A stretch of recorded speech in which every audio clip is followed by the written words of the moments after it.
તો વાત કરી મહીસાગરની, જેમાં ખેડામાં મહીસાગર નદીમાં ઓઇલ લીકેજનો મામલો સામે આવ્યો છે। જીપીસીબીએ થર્મલ પાવર સ્ટેશનને ₹1 કરોડનો દંડ ફટકાર્યો છે। ગત તારીખ 7 એપ્રિલના રોજ પાવર સ્ટેશનના પ્લાન્ટમાંથી થયું હતું ઓઇલ લીકેજ। ઓઇલ લીકેજ થઈ ભળતું હતું મહીસાગર નદીમાં। મીડિયામાં સમાચારો પ્રસિદ્ધ થતા જીપીસીબીએ લીધા પાણીના નમૂનામાં લીટર લેવામાં આવ્યું, જેમાં પાણીમાં 200 મિલીગ્રામ ઓઇલનું પ્રમાણ મળ્યું। પાવર સ્ટેશનના અધિકારીઓએ જીપીસીબીને જાણ ન કરતી લીકેજ બાદ ઘટનાને છુપાવવા જાતે જ નદીમાં સફાઈ અભિયાન હાથ ધરાઈ રહ્યું છે। મહત્વનું છે કે નદીમાં ઓઇલ લીકેજ થવાની ઘટના વારંવાર બનતી હોય છે। નદીનું પાણી છે તે દૂષિત કરવામાં આવતું હોય છે, જેને લઈને આ વિડીયો પણ સોશિયલમાં વાયરલ થયો હતો, મીડિયાના અહેવાલમાં વહેતો થયો હતો। ત્યારે ખેડામાં મહીસાગર નદીમાં ઓઇલ લીકેજનો મામલે જીપીસીબીએ થર્મલ પાવર સ્ટેશનના ₹1 કરોડનો દંડ ફટકાર્યો છે। ગત તારીખ 7 એપ્રિલના રોજ પાવર સ્ટેશનના પ્લાન્ટમાંથી થયું હતું ઓઇલ લીકેજ। ઓઇલ લીકેજ થઈ ભળતું હતું મહીસાગર નદીમાં અને મીડિયામાં સમાચારો પ્રસિદ્ધ થતા જીપીસીબીએ આ નમૂના પણ લીધા હતા અને જેમાં લીટર પાણીમાં 200 મિલીગ્રામ ઓઇલ પ્રમાણ મળી આવ્યું છે। પાવર સ્ટેશનમાં અધિકારીઓએ જીપીસીબીને જાણ નથી કરી। આ લીકેજ બાદ ઘટનાને છુપાવવા જાતે જ નદીની સફાઈ અભિયાન હાથ ધરાયું હતું। તો આ મુદ્દે વધુ વિગત આપવા માટે આપણી સાથે સંવાદદાતા વિજય રાઠોડ જોડાઈ ચૂક્યા છે ફોન લાઈન પર।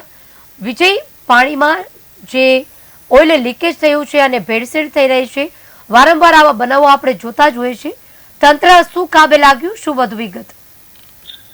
જી કિરણ, બિલકુલ ચોક્કસથી વાત કરવામાં આવે તો ખેડા જિલ્લામાં જે મહીસાગર નદી આવેલી છે અને આ નદીમાં જે ઓઇલ મિક્સ થવાનો જે મામલો સામે આવ્યો હતો, થોડા દિવસ પહેલા જે ખેડાનું જે મીડિયા છે તેને અહેવાલ પ્રસારિત કર્યો હતો અને તે અહેવાલના પ્રસારિત ધ્યાને લઈ જીપીસીબીએ આ થર્મલ પાવર સ્ટેશન પાસે જે મહીસાગર નદી આવેલી છે તેના અંદર જે ઓઇલ ઓઇલ જે પાણીમાં ભળતું હતું તેનાથી જે પ્રાણીચર જે હોય છે તેને પણ નુકસાન થવાની સંભાવના રહેલી છે। એટલે ક્યાંક ને ક્યાંક ગંભીર બેદરકારી જે થર્મલ પાવર સ્ટેશને ના કારણે થયું હોવાનું અત્યારે બહાર આવ્યું હતું। ત્યારે જીપીસીબીએ તેની અંદરથી સેમ્પલ લીધા હતા અને તે સેમ્પલની અંદરથી 200 મિલીગ્રામ ઓઇલનું પ્રમાણ પણ મળી આવ્યું હતું। એટલે ક્યાંક ને ક્યાંક આટલી ગંભીર બેદરકારીના કારણે અત્યારે જીપીસીબીએ જે આ થર્મલ પાવર સ્ટેશન છે તેને ₹1 કરોડનો દંડ ફટકાર્યો છે। જી વિજય, જે રીતે આ નદીમાં ઓઇલ છોડવામાં આવી રહ્યું છે એ માત્ર આ પાવર સ્ટેશનનું તો સામે આવ્યું છે,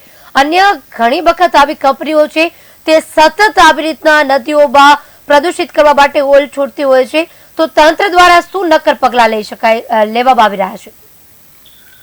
જી બિલકુલ ચોક્કસથી વાત કરીએ તો ક્યાંક ને ક્યાંક જે જિલ્લાની અંદર ઘણા પ્રકારની કંપનીઓ હોય છે કે જે અંદર ખાલી આ રીતે નદી અથવા તો કોઈ બી નાળા છે એની અંદર પાણી આ રીતે ઓઇલ મિક્સ વાળું છોડતા હોય છે। એટલે ક્યાંક ને ક્યાંક અત્યારે જે જીપીસીબીના જે અધિકારીઓ છે તે અત્યારે એક્શન મોડમાં હોય તેવું લાગી રહ્યું છે ને ક્યાંક ને અત્યારે સમગ્ર જિલ્લાની અંદર પણ જો આ તપાસ કરવામાં આવે તો ઘણી જગ્યાઓથી આ રીતે જે પાણી પ્રદૂષિત કરવાનો જે મામલો છે, નદીઓને જે ખરાબ કરવાનો મામલો છે તે અત્યારે સામે આવી શકે છે। એટલે ક્યાંક ને ક્યાંક જો આવો કોઈ પ્રશ્ન કોઈ બીજી જગ્યાએ પણ હોય તો તે પણ કોઈ પણ જાગૃત નાગરિક જીપીસીબીના અધિકારીઓને જાણ કરે તો આ રીતે એક્શન લઈ શકાય। એટલે ક્યાંક ને ક્યાંક જે આ ઘટના સામે આવી છે ત્યારે અત્યારે જે જીપીસીબીના જે અધિકારીઓ છે તે પણ તપાસ પહોંચ્યા હતા। એટલે અત્યારે અને તપાસના અંતે આ જે થર્મલ પાવર સ્ટેશન છે તેને ₹1 કરોડનો દંડ ફટકારવામાં આવ્યો છે અને જે પાણી જે ઓઇલ જે પાણીમાં મિક્સ થતું હતું ત્યાં આગળ તે તાત્કાલિક ધોરણે સાફ સફાઈ કરી અને બધું